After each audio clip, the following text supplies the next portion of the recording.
जल गंगा संवर्धन अभियान को लेकर बोले मुख्यमंत्री डॉक्टर मोहन यादव। पूरे प्रदेश में जल गंगा संवर्धन अभियान के तहत खेत, तालाब, नदी, पोखर, झरने, अलग अलग जल संरचना पर एक साथ काम चल रहा है। सभी जनप्रतिनिधि अपने स्तर से और प्रभारी मंत्री अपने जिले में लगातार इस मिशन का हिस्सा बन रहे हैं। उन्होंने कहा कि अभियान के अंतर्गत अमृत सरोवर भी बड़ी संख्या में बनाए जा रहे हैं। जल के प्रति ये जागरूकता अभियान आनंददायक है। प्रधानमंत्री नरेंद्र मोदी की सर्वोच्च प्राथमिकता वाले कार्यक्रम में से ये एक है। मुख्यमंत्री ने कहा कि मध्य प्रदेश के लिए जल संरक्षण पर किए गए इस काम के लिए सभी को बधाई देता हूं और उम्मीद करता हूं कि 30 जून तक हमारा ये अभियान एक महाअभियान के रूप में होगा। पूरे प्रदेश में जल गंगा संरक्षण अभियान के अंतर्गत खेत, तालाब, नदी, पोखर, झरने, अलग अलग जल रचनाओं पर एक साथ काम चल रहा है। सब अलग अलग जनप्रतिनिधि अपने अपने स्तर से, प्रभारी मंत्री अपने जिलों के अंदर लगातार इस अभियान का हिस्सा बने हुए हैं। इस बात का भी मुझे ध्यान दिलाया गया कि अमृत सरोवर भी बड़े संख्या में इसमें बन रहे हैं।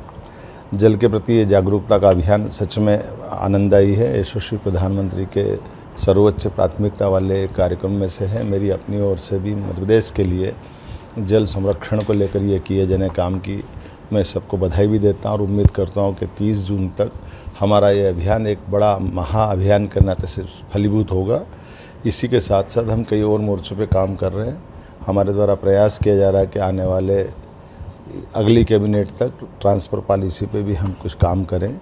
मैं उम्मीद करूँगा कि जिस प्रकार से हमने अपने अधिकारी कर्मचारियों के लिए भी हित की बात कही है, अलग अलग उनके वेतन भत्ते, सभी प्रकार के पेंडिंग कामों को निराकरण की दिशा में बात की है, इसी प्रकार से हम कोशिश कर रहे हैं कि सबके बीच में से निकाल करके उनके हितों को प्राथमिकता रखते हुए जितने खाली पद हैं उनको भी जल्दी से जल्दी भरें। मुझे संतोष है कि हमने अपना भर्ती अभियान जो चलाया हुआ है, एक एक विभाग की समीक्षा करते हुए एक एक पद पे अधिकांश लोगों को मौका मिले। पीएससी की भी पिछली पेंडिंग सारी निपटाने का प्रयास कर रहे हैं। हमारे सारे युवाओं को रोज़गार मिले, इसलिए कल ही बीते दिन हमने अपनी खास करके टेलीकॉम इंडस्ट्री को बढ़ावा देते हुए आईटी और सबको जोड़ करके ग्वालियर मैन्युफैक्चरिंग का हब बने, इस दिशा में बड़े पैमाने पर लोगों को रोज़गार मिले। इसलिए 27 तारीख के आईटी इनक्लेव के लिए भी तैयारी चल रही है और हमारे अपने राज्य के अंदर जबलपुर, ग्वालियर इन सेक्टर में भी इसका बड़ा महत्व का एक केंद्र स्थापित हो। मेरी अपनी ओर से राज्य की बेहतरी के लिए जो हो सकता है वो ज़रूर करने का प्रयास कर रहे हैं। एक बार फिर आपके माध्यम से कहना चाहूँगा कि हमारे इस बदलते समय में सब वक्त के साथ सभी क्षेत्रों को आगे बढ़ाने का समय है। आइए हम सब संकल्प करें, मध्य प्रदेश को देश का नंबर 1 राज्य बनाएं।